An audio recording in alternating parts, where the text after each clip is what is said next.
पुणे शहर अनेक महत्त्वाच्या गोष्टींनी समृद्ध आहे। पुण्याला शैक्षणिक, सांस्कृतिक, राजकीय, सामाजिक वारसा लाभलेला आहे।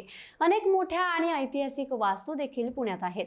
पण तुम्हाला माहिती आहे का, केंद्रीय पुरातत्व खात्याने ऐतिहासिक वारसा स्थळांबाबत नवी योजना तयार केली आहे। या योजनेअंतर्गत आता पुणे शहरासह जिल्ह्यातील एकूण 5 ऐतिहासिक वारसा स्थळं दत्तक घेता येणार आहे।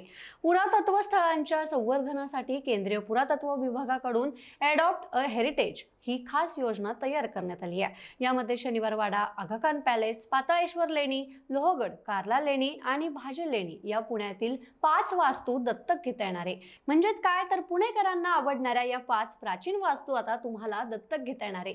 केंद्र सरकारच्या अडॉप्ट अ हेरिटेज या योजनेच्या अंतर्गत आता तुम्हाला किंवा तुमच्या संस्थेमार्फत पुण्यातील 5 प्राचीन वास्तूंचं संवर्धन करू शकता येणार आहे। या 5 प्राचीन स्थळांचं संवर्धन करण्यासाठी केंद्रीय पुरातत्व विभागाने निवड केली आहे। त्यामुळे आता ही 5ही स्थळं दत्तक घेता येणार आहे। तर तुम्हाला ही माहिती कशी वाटली आम्हाला कमेंटमध्ये नक्की सांगा आणि बखर लाईव्हला फॉलो जरूर करा।